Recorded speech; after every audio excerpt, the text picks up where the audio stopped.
Glad to have you back, and it's still the Tuesday's edition of the award-winning Morning Flight on award-winning Session Award XP, where there is a convergence of faith and entertainment. This morning, we've been joined by public affairs commentator Dayo Fagbolu. Glad to have you on, sir. The pleasure is mine. Thank you very much. Let me just ask you, even though I do know that much of our discussion will be on the US, Nigeria stuff, but watching that, again, the kind of instability that we've been seeing in Downing Street, it gives one some cause for concern. I don't think it's particular with Downing Street alone. We've seen it in France also. There is a problem with leadership, and the economic circumstances and the unsettling that Donald Trump has caused universally has caused people to rethink, how they manage their nations. It's just the trend of the times. That's it. I mean, we have a crisis here too, a leadership crisis, and the economy has shaken everybody. So it's a universal problem. I just think that the British, the flaws in the British system are just being reflected or magnified at the moment. That's all that's happening. Okay. Nothing fantastic. Thank you, sir. We'll now have to go to Accra, Ghana, where the next story will feature, and this is quite interesting. Morning flight, yeah.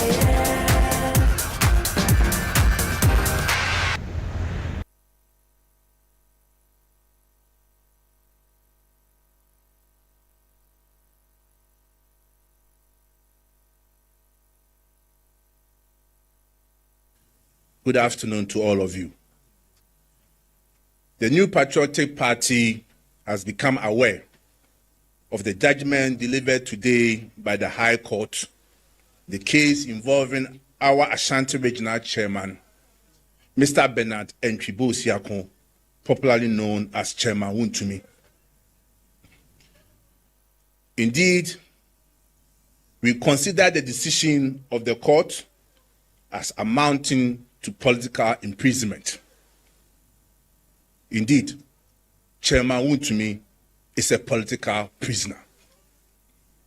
We address you today with profound disappointment, but also with an unwavering commitment to the rule of law, constitutional democracy, and the pursuit of justice. While we respect the authority of our courts, respect for the judiciary does not require silence in the face of a judgment that is fundamentally flawed. Our Constitution guarantees every citizen the right to disagree with judicial decisions and to seek redress through the appellate process. That is precisely what we intend to do as a political party. Ladies and gentlemen, it is our considered view that Chairman Wontumi has been convicted in circumstances where there was no evidence at all to support a conviction in respect of the offense for which he has been convicted. It was never disputed that Chairman Wontumi lawfully acquired his mineral concession. It was never disputed that he lawfully acquired his mineral concession. That fact was established and accepted before the court. The central question was whether that concession had been assigned or transferred in violation of the law. It is our respected view that no evidence was adduced before the court establishing any such assignment or transfer of mineral rights by Chairman Wontumi. The prosecution could not produce any evidence to show that Wontumi had assigned his mineral right. Instead, the conviction rested on assumptions and inferences which, in our view, could not amount to proof beyond reasonable doubt. Gentlemen, I'm inclined to ask you what you think of this, but we do have a guest who's joined us virtually from Ghana, Pastor Paul. And because, again, this also happened in Accra, Ghana, he'll probably tell us whether the Mahama administration is actually intolerant of opposition figure, or whether truly the gentleman deserved what he's gotten. Pastor Paul, thank you so much for joining us from Ghana, from Accra, Ghana. Good morning. Can you hear me clearly?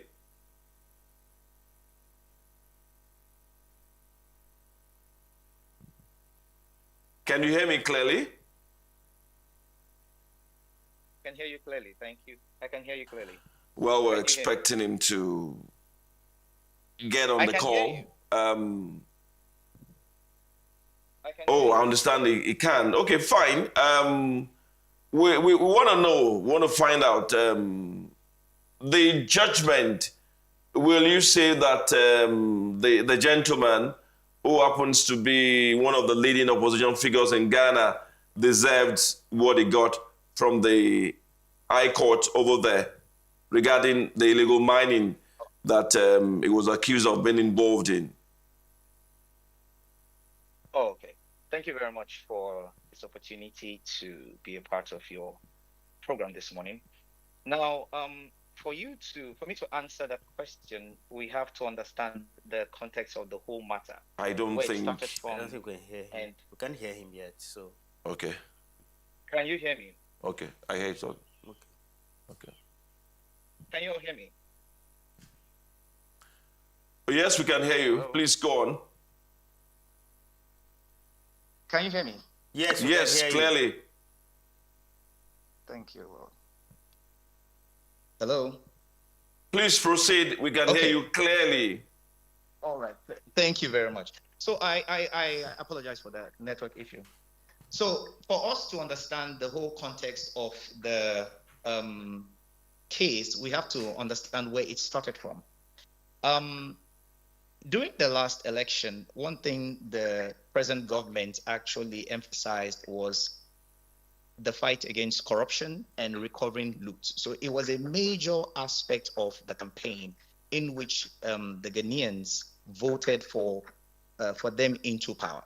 Now, in getting into office, they instituted the Operation Recover All Loot, ORAL, and that was to get people in government who had embezzled the money and government properties to get them all back. Now, this man, Chairman Wontumi, is one of the strongest political figures in the present opposition party, which was the previous ruling party, and his name Bernard Entry Bosiako. Now, the case of this man is not just one. There are actually 3 cases involved in this man alone. Now, this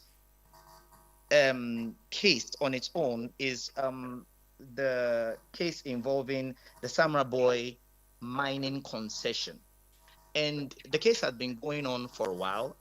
And I'm just going to read the charge, the offense in which the government was charging him against. In the charge sheet, you see, it says here that the offense, Bernard H.V. Bosiako, alias Wontumi, 49 years old, I just scroll through, says that in the year 2024, in Summerboy, in the Western region, and within the jurisdiction of this court, being the owner and controlling director of Akonta Mining Company Limited, did purposely facilitate Henry Okum and Michael Gedu Aisi to, without a license granted by the minister, undertake a mining operation within the mining concession, which was granted to the said Akonta Mining Company Limited. Now, there were 6 charges, and he was guilty, I think, for 3.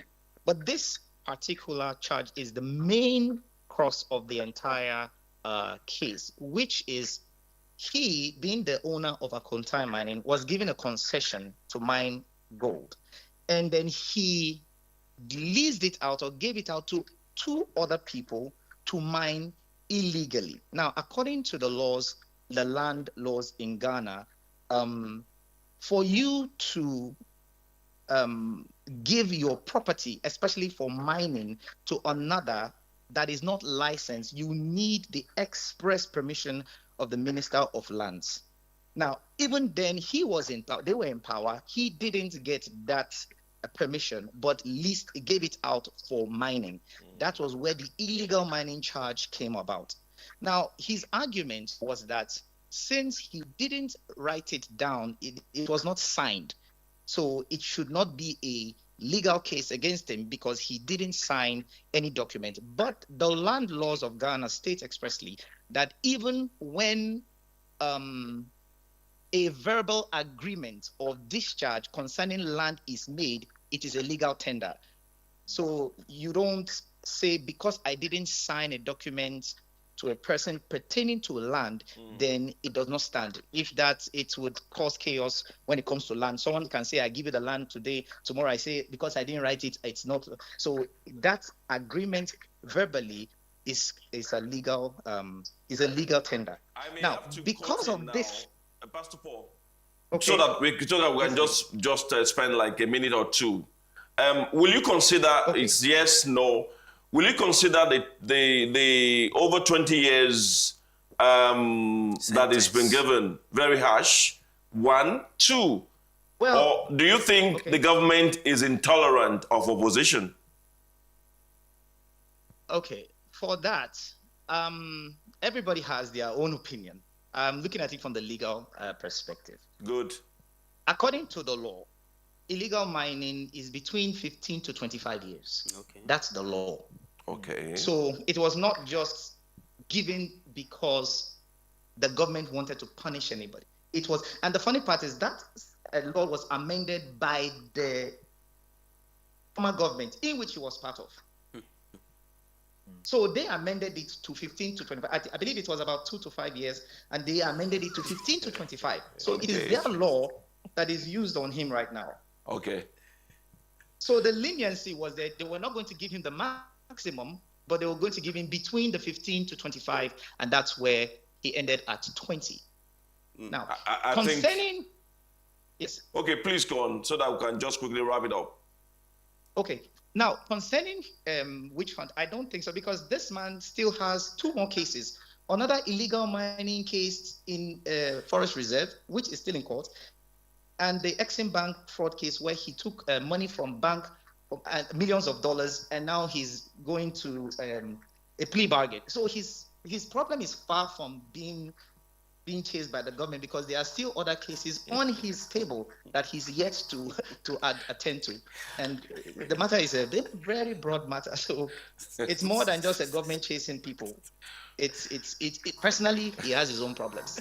Thank you so much. Thank you so much for joining us this morning. And I think it's better for us to leave it like that. Pastor Paul has joined us from Accra, Ghana. Thank you, thank you, thank you. You're welcome. Sure. Dayafagbolu, I'm sure that one wouldn't say that the Mahama is hunting opposition figures. It's very clear cut. He was banned by the laws he made, and somebody just took it up. That's all. Okay. The current government just took it up. It's as simple as that. Good. Now let's talk about the recent decision by the House of Representatives. The American House. Yes, America now, US now, yes. Right. To withhold foreign aid, 100% to Nigeria. It's still an amendment, though, by the House of Reps. Yes. And if it passes the Senate and gets a presidential approval, it will come into effect. Do you think it's something that should come now, especially when this administration in recent times has gotten convictions against some terrorists, yes, has also arrested kidnappers, right, and we had the Orire abduction in Oyo State that was celebrated everywhere. Is the Tinubu government lethargic? Do you think Nigeria deserves this? We've seen that there is there's nothing like a dependency on the U.S. The U.S. does not speak to what we knew it for. And one has to understand that they are nobody's allies at a time like this. I don't expect anything fantastic from the U.S. But having said that, it's best that we begin to look inwards. I've said this over and over again. I mean, their interest is not our interest. I mean, they sent 100 to 200 strong military attachment to Nigeria initially. The question was, what was the purpose? Is the purpose not being served? Or has the purpose been served? And then they now think it's time to withdraw them. But whatever it is, I think Nigeria needs to look inwards. We need to start redefining ourselves very clearly. I mean, you said the Tinubu government is making steps, showing signs that they intend to deal with the terrorists or this banditry or whatever we want to call it. But the question is, in the quantum of things, how effective have they been? 1 or 2 cases? 3 or 4 cases? I mean, this has been going on for years in large quantities. We've had debates about this. We say these people are known. These people have families. They come from villages that we can identify. We know some of them are from the outskirts. I mean, there's so much information available. We've had people from the DSS and former, Directorate of Military Intelligence come on television and tell us that, look, listen, there's a strategy, there's a way to deal with these people, and it hasn't been done. The question is, in the scheme of these conversations, the attacks, the banditry that's going on, how many people have been arrested? How many people have been convicted? Now, I don't understand where the law of Nigeria says, I mean, if you kill, you should be killed. I mean, these are terrorists, organizers, bandits being sentenced to life imprisonment or 2 life imprisonment. How does it tally? How does the punishment tally with the law? Some were given death penalty, though. Some you said. He mentioned now. Some you isolated cases. Some you said it's not enough to show a seriousness. It's more like a political facade, in my opinion. I may be wrong. I'm not speaking as an ultimate authority in the subject. I'm simply saying, am I fully persuaded as an individual that these people have done enough? And my answer is no. I do not think so. Whether the US is withdrawing or not withdrawing, for whatever reason it is, why did they send the military in the first place? That's the question I'm asking myself. And if they sent the military, here to aid us, why are they withdrawing them so quickly or so abruptly? Something is terribly wrong there. And whatever it is, we thank them for whatever service they provided for us, and we wish them the best. I think I can relate with what you just said, because you spoke in your mind. Absolutely. Perfectly, because we put ourselves in this position, and in a country where we have refused to. I did say we are suffering the consequences for our lack of consequences. We don't do anything about. You did say no accountability. Yeah. Nobody is held responsible for anything. And I would switch a bit to one of the stories where a Malami, for instance, is coming out to say he will still contest elections in spite of the ongoing court cases. Court cases. I don't know. I don't know your views pertaining that particular. What do we say? It's the audacity of authority. Look, we like every other nation, we're a flawed nation. The only problem we have is our flaws are just distinctively irritable. The law says very clearly that until the man is convicted. Yeah.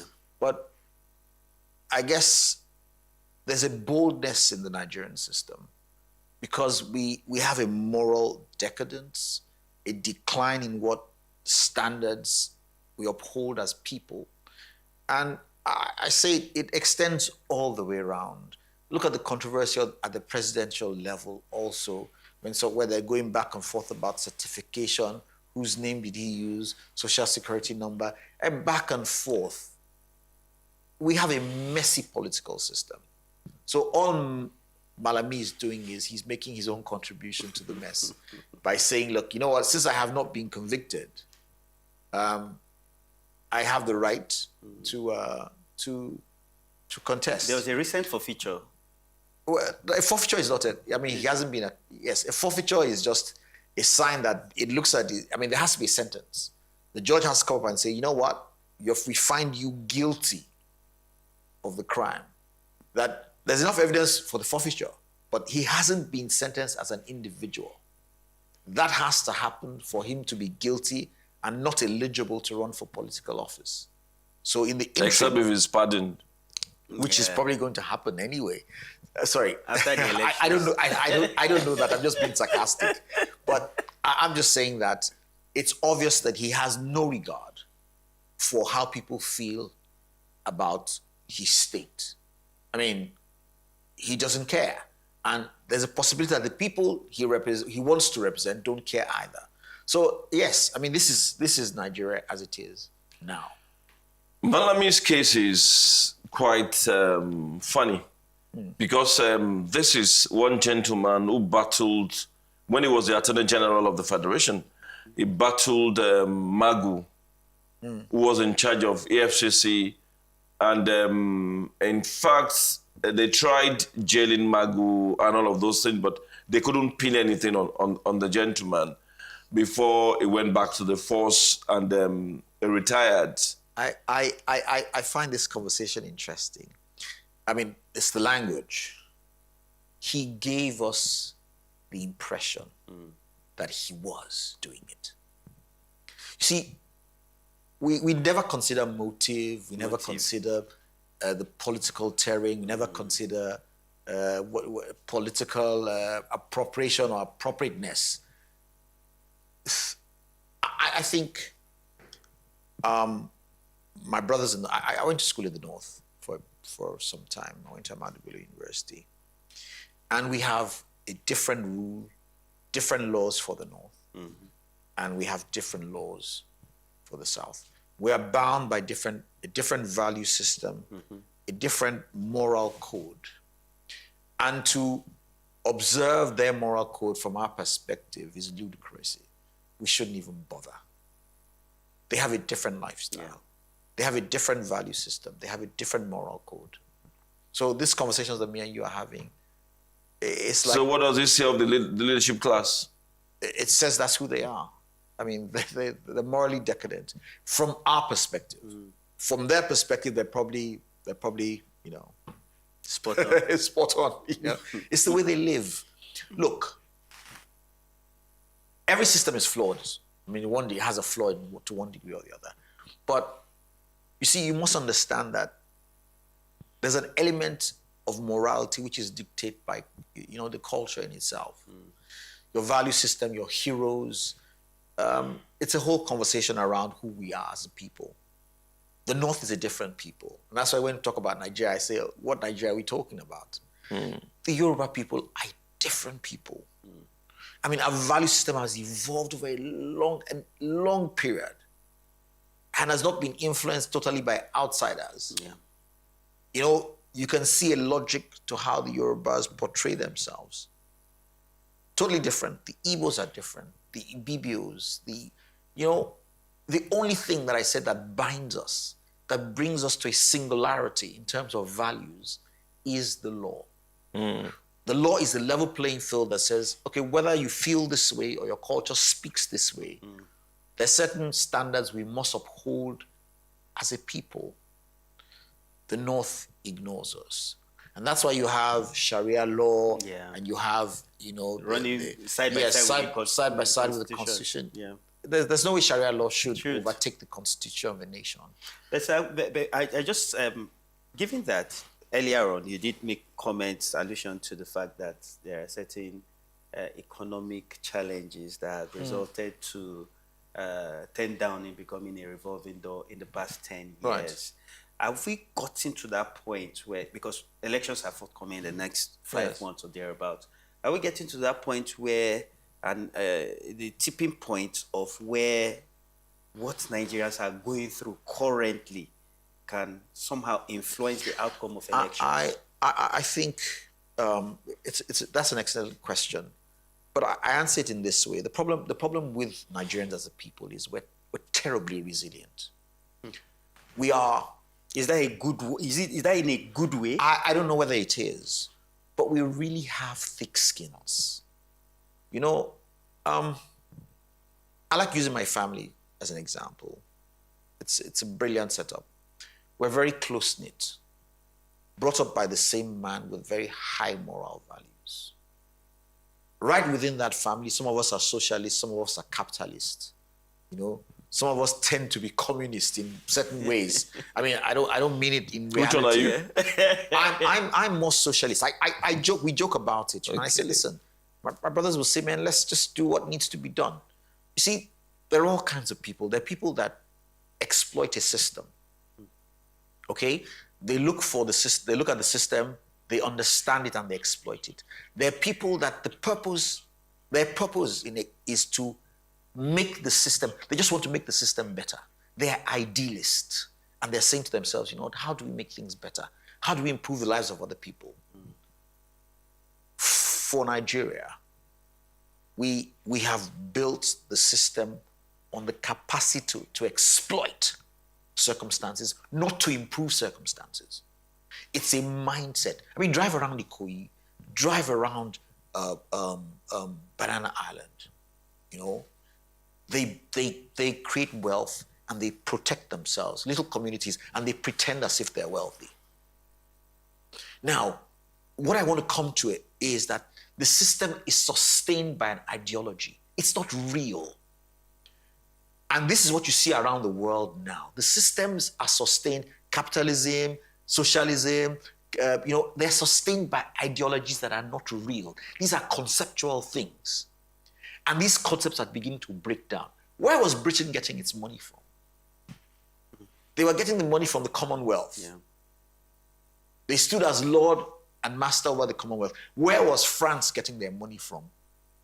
That all of a sudden they couldn't balance their budget. The reality of the flaws in the system are being revealed now. That's where I'm getting to.